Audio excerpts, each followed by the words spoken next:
When you're in the moment of a crisis or a traumatic situation, when you're challenged, it's not when you are. What do you do about it? Do you get off the mat? Do you deal with it? And I think in the case of that summer, with God's help and with my employees that did some really great things and inspirational type of things, that we were able to do more than just survive. We thrived. I've heard it said that you're either about to go into a storm, you're coming out of a storm, or it's nearby, okay? I don't know if I'm saying it just right, but you know what I mean when it comes to going through trials in life, those unexpected things. Well, we're going to talk about that with my guest today here on Mid-South Viewpoint. Hi, and welcome to our show. I'm Byron Tyler. Glad to have you here. Jay Myers, he's been on our program before. He wrote a book called Keep Swinging back in 2007, was our guest on the show, and he has a new book now. It's called Hitting the Curveballs, How Crisis Can Strengthen and Grow Your Business. We're going to hold it up here because in addition to our radio show, we're videotaping for my YouTube channel. So you'll be able to go and watch and just see what a nice looking man that Jay Myers is. Jay, good to have you on the show. Thank you, Byron. I'm not sure about that good looking thing there. Let's not carry that too far. Well, we've been friends for a long time. Interactive Solutions, who you are the founder and CEO of, installed our conference room for us. Matter of fact, just across the way where our office building is International Paper, and they just built their 4th tower, I believe. You did all 90-plus conference rooms over there. We did. Yeah, it was a wonderful project. Great client. Headquartered here in Memphis, your company, and then but you also have offices in Little Rock, in Nashville, and where else did you tell me? Chicago. Now, don't get too impressed with Chicago. It's a one-man office, which is my son running it, but we do have a presence up there. We've actually sold some nice accounts up that way and done some interesting work. For those who know you, Jay, and know about your passion and your love for baseball, which really began, I think your father was a huge Yankee fan. He was, and a big fan of Mickey Mantle. When he was growing up, he grew up in Oklahoma, where very close to where Mickey Mantle was from. So, yeah, I got to blame my dad. He's the one that got me into the Yankees way back when. Well, that's another reason why I think you titled your book, Hitting the Curveballs, How Crisis Can Strengthen Your Business. As we just mentioned, your company, Interactive Solutions, that you started back in 96 is when I started the business. Yeah, we just celebrated our 20th anniversary. Congratulations. Thank you. Is it hard to believe that, that step that you took to start this, and now 20 years later?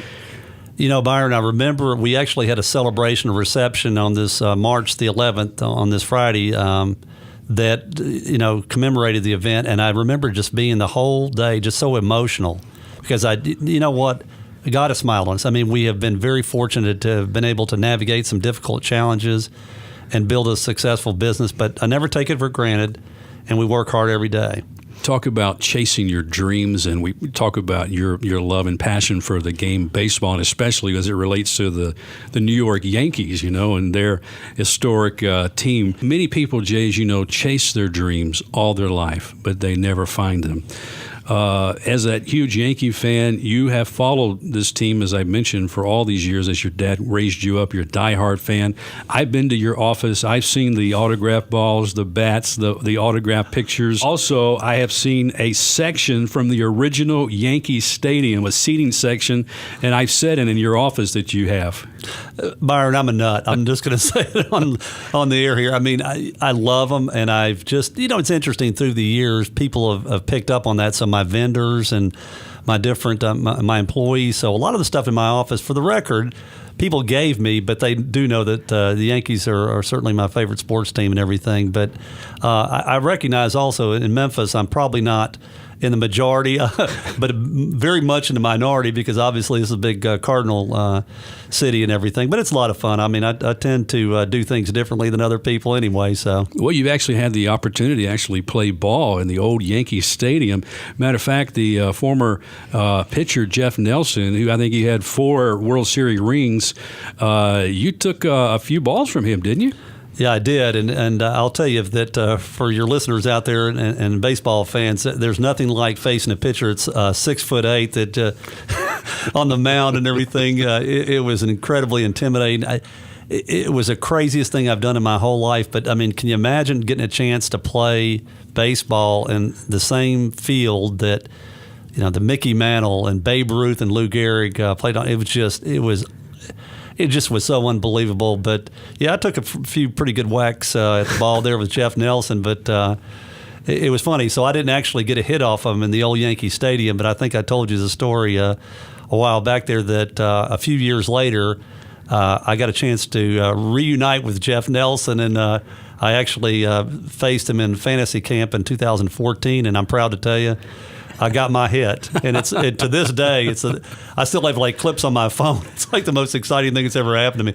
All the business success and all that, nothing compares to getting that hit off him. How do you think that's helped you as a business leader, and maybe even more importantly, personally? Well, I think the experience up there at that moment in time, you get a picture, this is 2008, and the recession was in full swing. I was trying to send a message to my employees that we're going to be just fine if I can take off and go play baseball at Yankee Stadium.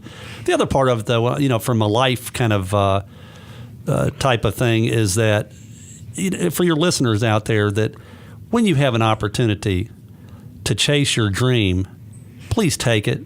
Don't wait around. You don't know what tomorrow is going to bring. And Byron, I've lost two brothers, and in the last many years ago now, and I don't take anything for granted these days. And you have to have, if you have the opportunity to chase your dreams and go do something you always want to do, my motto is do it and don't wait. Jay, small businesses in America fold up about as quick as they start up, as you know. There are many reasons why. One thing commonly shared, I believe, among these business failures is those unexpected obstacles. Whether you're a startup or a well-oiled business, these unexpected things that happen just slap you in the face. You're not ready for it. What have been some of those obstacles that you've met? Well, I think for the theme of the book, I will tell you that we had a summer in 2007 that was just very, very difficult. So I'll try to tell the story as succinctly as I can. In a 30-day period of time, and I want your listeners to hear this 30-day period of time. So maybe a hair right at a month, maybe a hair more than that. We had the following happen to us. I had 80% of my sales revenue team, whatever, walk out the door. 4 guys for various reasons. One wanted to start his own business. One wanted to go to work for a customer, and one supplier, et cetera. Then on top of that, we had one of our technicians who had gone into the hospital for a liver transplant, never came out. Had a good friend go on a vacation to Gulf Shores and never came back. I went to 2 funerals, Saturday and Saturday, Byron, and it was just surreal. And then on top of that, my wife got diagnosed with breast cancer. I thought I was losing my mind there for a while. The trauma, I was like, what's next? And then I can picture that I was afraid to turn the lights off in my bedroom. And you're going to go like, why would you do that? Think about it. I didn't want it to be dark because I had no idea what the next day was going to look like. And since all these things happen at the same, one after another, I just kept asking myself, how much can one person take? And that's interesting about when you're in the moment of a crisis or a traumatic situation, when you're challenged, it's not when you are, what do you do about it? Do you get off the mat? Do you deal with it? And I think in the case of that summer, with God's help and with my employees that did some really great things and inspirational type of things, that we were able to do more than just survive. We thrived. You did thrive. There was one particular employee I want to mention, Derek. He became an inspirational leader, an encouragement to you and to really the team. But I think the thing that was so inspirational was Derek is an engineer. He's not the warm and fuzzy type. He's not the inspirational type. For him to deliver an inspirational, like a pep talk to the remaining salespeople and tell them to blaze their own trail and I'll help you any way I can. And I looked at him like, I was about ready to faint. I was like, is this the same guy? Somebody, what's happening here? When he's made that happen, when he had that pep talk, I think it changed my attitude.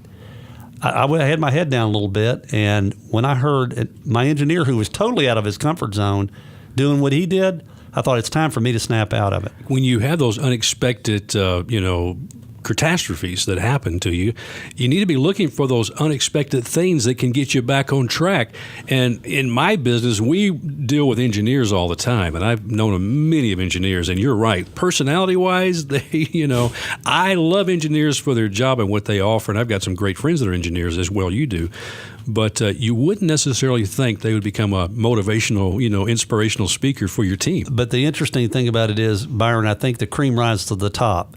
And I think when you have a moment of a crisis and things, I think the one thing that hit me was how amazing it is to see who can step up and who did step up. Because, when you're out there riding the victory train, it's one thing. But when you're in the moment where it's gut check, separates men from the boys, and I'll tell you what, it really it was an inspiring series of events and things that in our future going forward with the way we responded that summer. Jay, how did all of these things cause you to rethink the branding of your company? How did it cause you to think about restructuring your company? You lost over like 50%, wasn't it? Actually, 80%. 80%. Of the company's revenues from the year before. Yeah, so we were trying to keep the doors open at that point. But then, Byron, this is the interesting thing, is it's kind of like the crisis creates an opportunity that you have a choice to deal with. You can panic and retreat, or you could take a deep breath and advance and move forward. And I think in our case, we took a deep breath and realized that the business wasn't perfect before. And what we needed to do was wipe the slate clean and, you know what, paint the new picture, create the new organization. Because we weren't perfect before, let's try to achieve some things that we weren't able to do in the past. And I think that was a really a great, not just a business lesson, a life lesson. Because when you're dealt, with some of these difficult situations, it's how you respond that's the difference between making it and not. Ending of this particular chapter here, after you had gone through the crisis of 2007, there were some points you made about be receptive to change, dare to be different.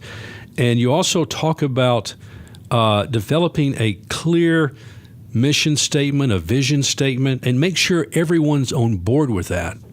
I think that's critical because your employees have to understand your brand to represent you. And if you have any confusion there, that can cause all kinds of disruption. So everybody needs to be singing off the same song sheet. What we did was create sort of a vision statement, but it was a team effort. It wasn't Jay's dictating what. Everybody contributed, and we formulated the vision statement as a result of everybody's input. And I think that, gosh, Byron, small business and any business is hard these days, but if you don't understand your brand, guess what? Probably your customers or prospects aren't going to either, because if you can't understand it, how are they going to? So I think it's very key to understand who you are and what you're good at and what you can do in the marketplace. And two, keeping that vision statement in front of your employees, continually. I mean, and not just hanging up in the break room. They helped create it, something that they took possession of. Absolutely. And I think once you make it a team effort, and you get the buy-in, amazing things can happen. We chose, again, to look at the business from a standpoint of trying to improve it. And one of the ways to improve it was to create a solid vision statement. Yeah. 2008, you were faced with what everybody in America was, company owners looking at the recession, closed many companies down, many companies downside. I mean, it changed the way so much business was done since then. So that was staring you in the face after coming out of all of those tragedies of 2007. And in your book, you say you had the challenge to freeze in fear, but you took that different approach. You actually increased your sales force. Well, yeah, we did, and we chose to kind of double down, if you will, in the sense of putting some more effort and personnel in place. Frankly, got it. One of the ways we were thinking through it and everything was some feedback we got from one of our key customers at FedEx, who said, it's not that complicated. Stick to what you're good at. And Byron, if you remember 2008, there was a lot of small businesses that struggled and tried to do all these things they weren't good at. And when there's a reason why businesses fail, and a lot of reasons. But that's one of them when you take your eye off the ball. And we chose to not only not take our eye off the ball, but kind of double up on our efforts.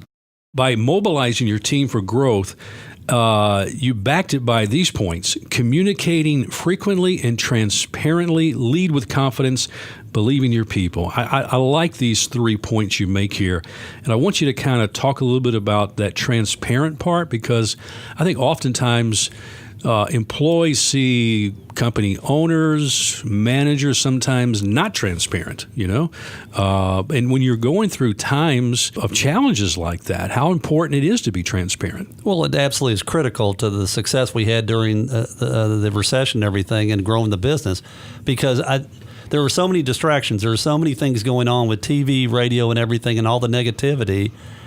And you stop and think about it, Byron. You had people, the Bernie Madoffs to all these other people doing all this crazy stuff. There was a lot of fear out there, if you remember. I mean, a lot of just mistrust.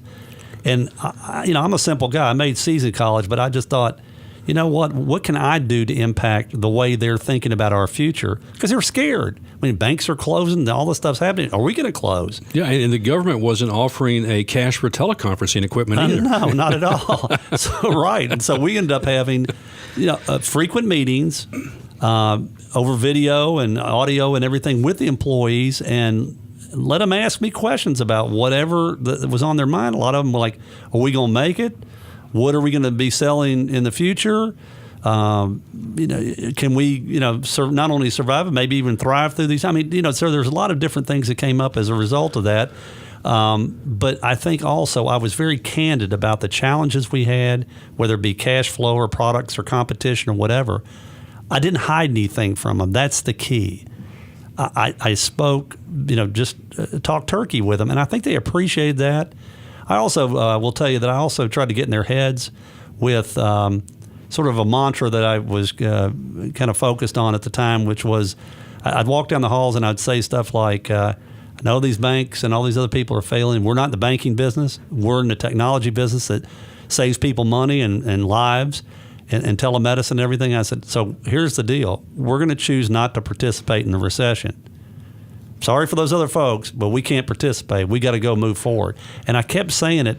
I think at first I said it to kind of convince myself, and then after that it was like I got in people's head. They were tired of hearing me say it, but they also thought, yeah, he's right. Let's go. Let's keep moving forward. Block out the negativity and move forward. What are some ways, Jay, that you showed your people that you did believe in them? Oh, in a number of ways. I mean, so that as an example, some people that I had in Memphis that we were trying to figure out what to do with, and we had some needs in Nashville. I mean, I paid for relocation for a couple of guys to fortify my position over there, promoted some people, and then some financial rewards as well. But so it was a combination of a number of things. Something else I like reading in your book, you talk about creating a legacy with your business. You talk about several ways you can do that, but one particular way is getting your hands dirty. You also mention getting out of your comfort zone. And I know for a lot of businesses are giving back, and they're writing checks to organizations and things like that, and I'm sure there's no exception with Interactive Solutions. But there were some real practical ways, some ways that, took you away from, your desk and some of your employees to give back and to really get dirty. Yeah, I mean, a number of things we did. And you may recall, Byron, that we supported the tornado relief fund or whatever down in Tuscaloosa several years ago. University of Alabama, I'm proud to tell you, is a good client of ours. A lot of good friends down there. And we felt it important not only to contribute to get food and clothing and things down there, but we drove the truck. I was in there with the rest of the crew and everything to make sure that we could assist them in other ways besides unloading our truck to help the other people down there. And, Byron, we're talking about a day. It wasn't anything kind of a grand gesture. But we do some other things, where we support other initiatives in the area. We've most recently, not sure if I told you this before, but we support an organization called the Dorothy Day House. And that's for the homeless folks in Memphis. And a friend of ours, Sister Maureen Griner, has been running that home or whatever for a house for quite a while and everything. And we have not only raised money for her, but helped try to spread the word about what she's doing. Whether we're buying Christmas wreaths or trying to get her to assist her in funding, because she's doing God's work with the unfortunate number of homeless people in the area. That's a great work there too, Jay. One area you talk about, and I think sometimes a lot of folks are not real sure how to talk about when it comes to millennials. That mindset and motivation that millennials have, how did you tap into that, or how did you feel like you try to bridge the gap in understanding them better that would eventually really benefit your company? Well, frankly, in the summer of 2007, when we had all the turnover and we had to look at how to replace and build, grow the business and everything, one of the things that I looked at was, what are we trying to accomplish here? The easy solution, the quick solution would have been to go out and hire experienced people, pay them a bunch of money and throw them in there, and hopefully they can keep you going. But even in the most difficult times, Byron, we made the more difficult decision, more challenging decision, which was, we're doing a makeover here. We said that earlier. We want to wipe the slate clean, and we don't want to do it like we did before. So we made a conscious decision to recruit young talent, millennials, and build, like, I'm a baseball nut, right? The farm system. So that if you stop and think about a farm system, those are the players in baseball that typically stay with their teams longer because there's an ongoing relationship. It's not a one-off. So we trained our millennials. We believed in them, believe in them today, and I think encourage loyalty, respect them. And these are the millennials as an example. In the summer of 2007, we did, or the whole year, we did about $11 million. 4 years later, those millennials that worked for me on that sales team took me over $25 million in sales amidst the worst economy in 80 years. My. And something else I know they're really good at, that's multitasking, Yes, they are. They can do the texting and the social media and the talk, which really I know is a big part of your company too, Let me tell you how much I believe in millennials. I don't mind saying this on the air, but over the next few years, I'm going to be transitioning my business to where my son's going to be running it day to day. And, today he's a whopping 29 years old. So a few years, he'll be in his early 30s running a technology company. So it's pretty fun. I believe in him, and I believe in the millennials. They've done great work for me.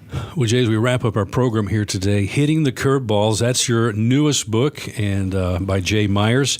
What will satisfy you most after readers finish your book? What do you want? What are the takeaways you hope they would carry with them? Well, I just hope that by hearing my story, that this maybe some inspiration, but just some hope. That you can get past difficult times. There's light at the end of the tunnel, and that sometimes difficult times, although they're challenging, can be managed, and that you can actually come out better, stronger, more successful. And I that's what's happened to us. I mean, I'm a regular old guy, Byron. These experiences, I've written a couple of books about. I never dreamed I'd write any books, but I just felt like it's part of my ministry. I go out and speak to college campuses and associations and things. And I think the message comes back about, kind of responding to challenges, even against all odds sometimes. So.